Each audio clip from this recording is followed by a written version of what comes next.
Deebo, how's camp going out here, man? You Good. get out here, change the scenery for you in D.C. What's it been like so far? Man, it's been amazing. Just getting out here, getting acclimated. OTAs, I was here a little throughout the whole OTA, so I kind of got a feel for the team. But, I mean, day in and day out with these boys being competitive, we just, going out here just to get better every day, just to take that next step. Talking about the feel for the team, how has that feeling been with your quarterback? I'm a receiver, and I know how it is. I play with I don't want to go talk about the names of quarterbacks I play with, but what's the difference been like? I know where you came from. You had a pretty good talent, at QB, but how has it been so far, man, with JD5? Man, JD5 amazing, man. Yeah. JD5 is JD5. Yeah. Like, the way the balls that he throws, like, layups. It's second to none. You get what I'm saying? And what makes him so special to me is how smart he is at going in year 2. You get what I'm saying? Like, the capability that he has to change the play at the line of scrimmage. What he sees and how fast he processes just stands out the most to me. No. I heard he threw someone out of the huddle yesterday for going off sides on the snap count. Like, what kind of leadership have you seen from him? You talk about the neck up there, but what about the leadership, the intangible stuff? Like, so far? It's just things like what I was just saying. Yeah. Forrest, like, he's just like DQ. Yeah. His standard is up here. His standard is all the way up here. It's like he wants you to reach a standard that you don't think you can reach, but he think you can. You get what I'm saying? In a way, and he's just pushing everybody to get better. Tell me, what's been different with training camp here from what you experienced in San Fran those years you was over there? I say the most transitional thing for me is the offense. Coming from Kyle to Cliff, 2 different guys, 2 different teams, 2 different schemes. Yeah. So the way that I have to process things now here, rather than how I had to process it over there, it's like 2 different. Total different playbooks. Gotcha. Yeah, I was gonna say, in San Fran, we're used to seeing you all over the field in all these different spots. When you first start talking with Cliff about what they envisioned for your role in the offense, what did they kind of explain to you as what they? That's for me and Cliff to talk about. You get what I'm saying? All right, we're gonna wait and see it when we hit the debut of the season. That's for me and Cliff to talk about, man. Hey, no. Speaking of some of the things that you envision in this offense, and I don't want to, I know y'all probably not gonna elaborate too long on it. I know you envision seeing yourself out there with 17. So what's it been like without being out there, just being you? Because I look at you guys as 1A, 1A, 1A, 1A plus, however you want to put it. Y'all both, number 1 type of guys as a receiver, man. But now you've been carrying the load. You haven't had your guy in the room. How has it been thus far? It's been smooth. We got a lot of young guys in the room, but like I've stated throughout the week, like the young guys that we got, I think is a little ahead of the curve. Okay. But how smart they is in the classroom, how they come out here and work. They don't have too many questions because they in the books. They asking questions in meetings and things like that.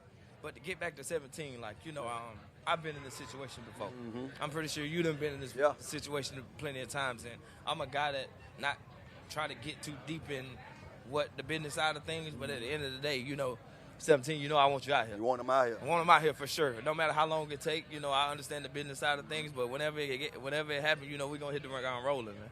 Welcome, Moms. Okay, listen, we're all, I think everyone out here hoping can see him sooner than later and see what you guys can do on the field together. But let's talk about some of your young guys in that room. We just got asked in the chat before about Jalen Lane. What have you seen from him so far? Man, one of the guys that's ahead of the curve, man.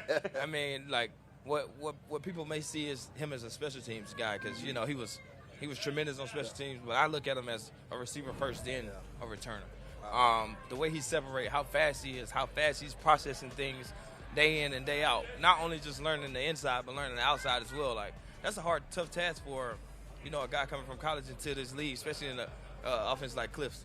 Yeah, I think one of the things that stand out to me about that room, man, that, the last few years, you see the talent. But no one talks about the guy who's in there teaching you guys. And that's the guy that I think highly of, and Bobby Ingram, man. Or how's it been, being under Bobby Ingram thus far, with, being here, what? You only been here, about 3 or 4 months so far? Yeah. How's Bobby been treating you? Man, when you talk about, like, a coach, like, he's one of them coaches. When I say details from defensive technique to what you seeing to, like, not only just teaching you the tape, but getting you to understand it more so. Like, all right, we're gonna talk through this. Give me your feedback. And he's a coach that, like, a coach like some coaches have egos. Yeah. Like, nah, I'm not wrong. But when you correct them, he's like, all right, I get what you're saying. Now let's try to mesh it together. Wow. And his little attention to detail as far as like individual period. Like, something he see on tape is something that we're going to work on the next day. Wow. Of course, like footwork, ball drills. Like, we doing ball drills every day because at the end of the day, we receivers, we got to catch that rock. Yeah. Got to catch that rock. what's up. I mean, that attention to detail this late in your career, with all you've accomplished already, like, do you go into each season with things you want to work on to get even better, specific things you want to attack in your game? Oh, yeah, for sure. You know, one thing you know, guys ask you, like, what are your goals? Yeah.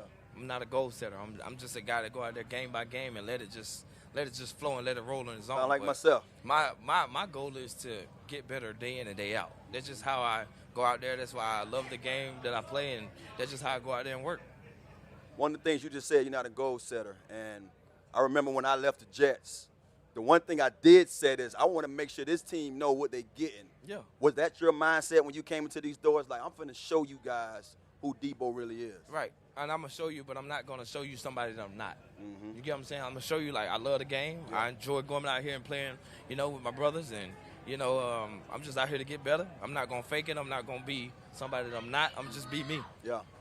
Well, being you's worked out pretty darn well so far in your NFL career, and I have a feeling it's going to keep working out here really well. Deebo, can't thank you enough for the time today, Thank you, man. brother. Best of luck with the rest of camp. Appreciate out you. here. Yes, sir. Thank you, brother. Enjoy it, man. Keep doing your thing, baby. As you hear, they love him. They love him around here. I tell you what, I saw a tweet that Deebo apparently left practice with a hand injury, holding his hand. It looked like both his hands were working pretty well up here. So They intact, man. Yeah. You know how it is. Oh, it's Things happen in training camp, so I'm never amazed when I hear stuff going on like that.